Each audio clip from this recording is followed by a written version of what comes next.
This is the former Episcopal Church of the Holy Communion, built in 1844, but by the end of the 1990s, it was anything but holy.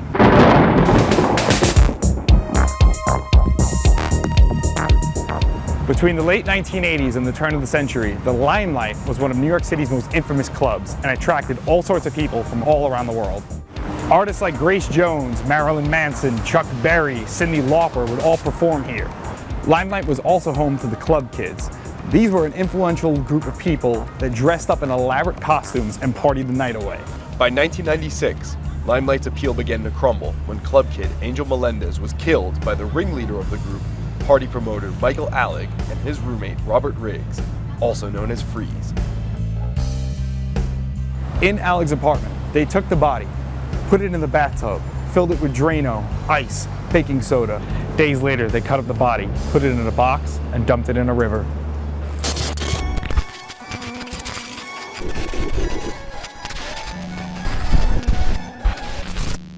Michael Alig was a kid who came from the Midwest and exploded on the scene of nightlife. He worked his way up to become the leader of the Club Kids.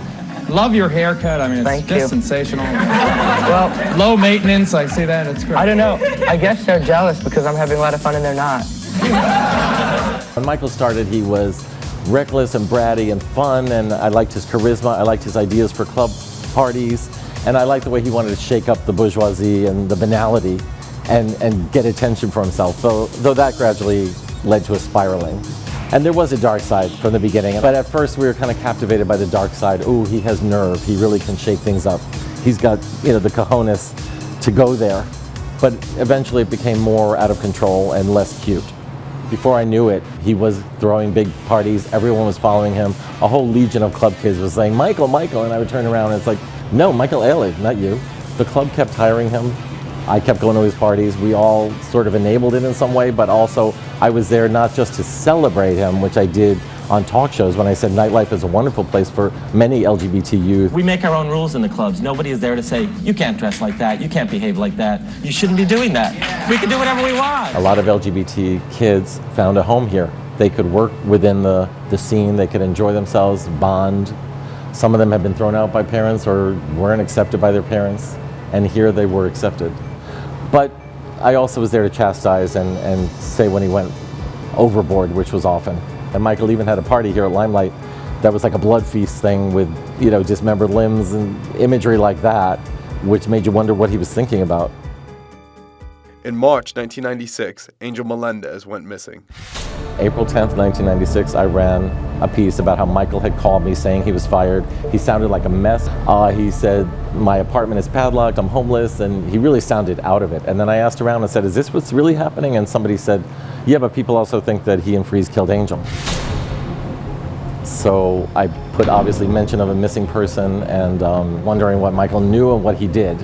The buzz kept mounting, and 2 weeks after that I did my famous blind item called Night Clubbing, which addressed a fight over drug money involving a hammer, finishing off, pillow, ultimately cutting up the body and throwing it in the river. Michael once came up to me on the street before his conviction and was promoting some party, and I was like, ew. And he's like, you don't think I killed Angel, do you? And it was said in a very eerie, taunting way. And I thought, yeah, I do think you did. He had obviously told so many people that he did it that part of him wanted to be caught. He was screaming to get caught. Everybody was buzzing. He told a lot of people. Some people thought he was joking, some people thought it was a stunt. You never was sure from his tone, but he wanted the word out there. He almost was wearing it as a badge of honor. When he was missing, it was extremely tragic and gave more credence to obviously what we've been hearing. When I first heard it, I thought, well, this is something Michael Alig could be capable of. He had gotten that messy and did have that seed of darkness that obviously had spiraled without boundaries and with more and more drugs through the years. I was part of getting the word out there, and my item was picked up along with an item in New York Magazine where Michael admitted to having a fight with Angel. Obviously, once Michael was convicted and sentenced, it was extremely uncool to be a club kid. I was relieved to know that he pled guilty, because by that point nobody thought this was some kind of joke or a stunt. He definitely was going to make a name for himself. That's what he was after, but he did so in very clever ways. He wasn't just some psychomaniac, who did nothing. He ruled nightlife for years. Then it all went down with the lack of boundaries, too many drugs, and now he's famous for something else. In 1997, Alig and Freeze pled guilty to manslaughter. Freeze was released from prison in 2010. Alig served 17 years in prison. He was released in 2014.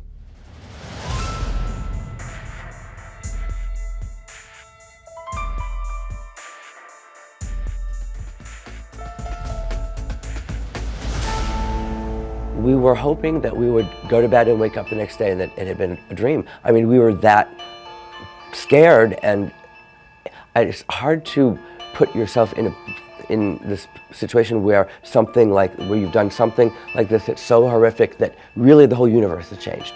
And like that. I don't know of any other story in modern day that has so many drama queens and so many attention whores. And so I can imagine that when the DA went around asking people, questions, there were people that just made up answers because they wanted to be involved in some way. They're probably not used to so many people that want to be involved in something scandalous like this, because most people want to shy away from that kind of thing. But the kinds of people that are associated with this scene, they want to be in the paper, and they want to be, we wanted to be, we want to get attention. And it kind of didn't matter if it was negative or positive attention, just getting the attention. And then, of course, when you make a Hollywood movie of it, so now you have a Hollywood version of an already hyped up version, and somewhere it turns into something completely else.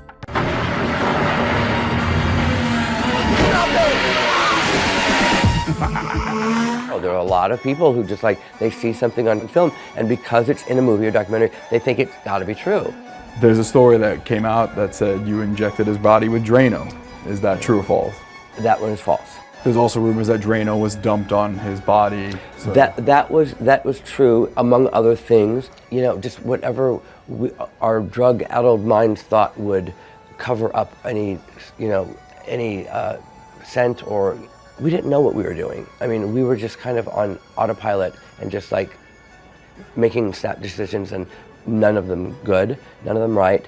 But that's what happens when you're on drugs. You don't even realize that you're not making right, because you're on drugs. So, I'm not using drugs as an excuse or anything, because I was sober when I decided to take drugs. So, I have to take responsibility for everything that happens while I'm on them.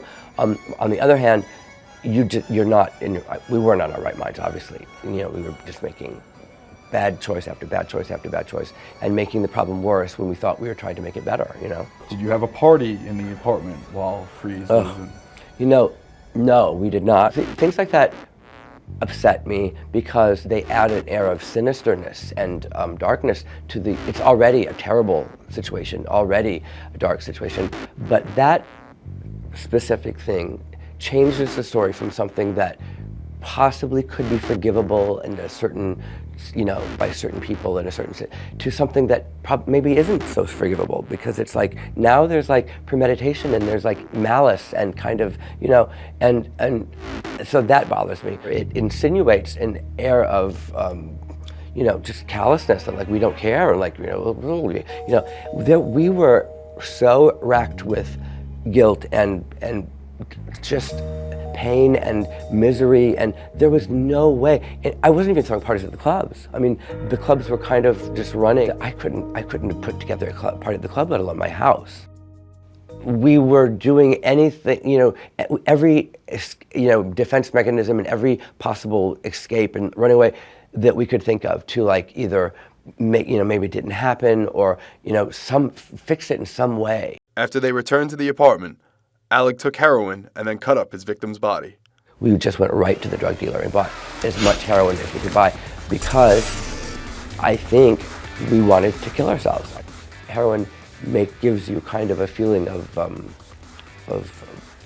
that everything is okay, kind of like Xanax, but it takes away all of your worries and concerns, and you can actually you could maybe do something that wouldn't seem conceivable if you're sober. So I said, I'm just going to do more and more heroin until I get to a point where I either can take care of this or I die, and then you'll have two bodies to get rid of, and then I won't have the responsibility. The rumor is that after Angel had passed away, you had gone around telling people. We did tell people, and it was a combination of things. It's a very complex thing that when you do something so horrific and monumental in a horrific way, and unfathomable, and just overwhelming.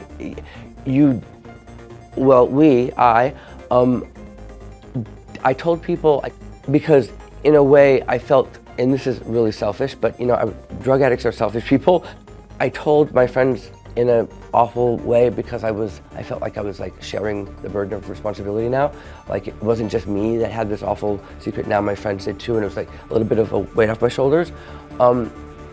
And then it turned into, when a lot of people knew about it, then it turned into something more like, well, let's tell everybody we did, because then people started questioning, did you do it? So then it was more like, well, let's say that we did it, so they think we didn't do it, So it was a little bit of everything, but one thing it wasn't was, we killed somebody and now you can't do anything about it. It wasn't that. And I think maybe some people think that it was. Nobody that knows us thinks that, but I think maybe people who don't know us might think that, and if they do, that's not true. It hurts me because my brother trusted these people so much. He trusted them so much. What am I gonna miss most of him? A lot of things, small things. I'm just gonna miss.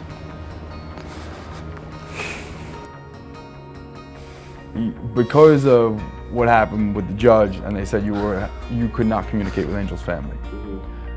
If I was Angel's family, what would you say to them? I think the best thing to say, and it's true and it's heartfelt actually, is that if they wanted to contact me, I would be very open to anything they would want to contact me about, because this isn't really about me, it's about them now. It's a whole new way of looking at things and dealing with the world, interacting with the world, putting other people first.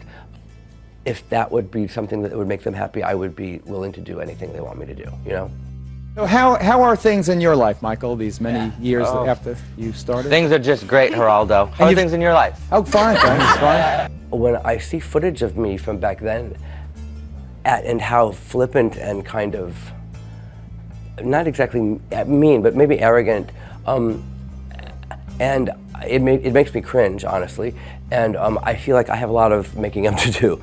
I'm trying to reimagine myself or reinvent myself into a person who is, maybe you will say, less self-indulgent, and more selfless instead of selfish. There's a time to be selfish and indulgent when you're 20, 25. I'm 52 now, so I think I need to be the opposite of that. I believe in karma, and I want to balance the scales, and I know that nothing I ever do is going to erase the past and make it all good again, but as long as I'm going in that direction, I'm just trying to incorporate that kind of idea, that kind of feeling into everything I do, really. So important to remember that Freeze was the equal killer, and that Angel especially was the victim. Angel's family came from Colombia to New York when he was 8. He found a home in the club scene. Yes, he was dealing drugs. He wasn't a bad person. And it's important to remember the victim and not just keep, sometimes I'm loath to even talk about Michael Alig, because people say just even talk about how horrible he was is a form of celebration, and he's loving it. It's horrifying. It's definitely the most horrifying thing I've ever covered in nightlife.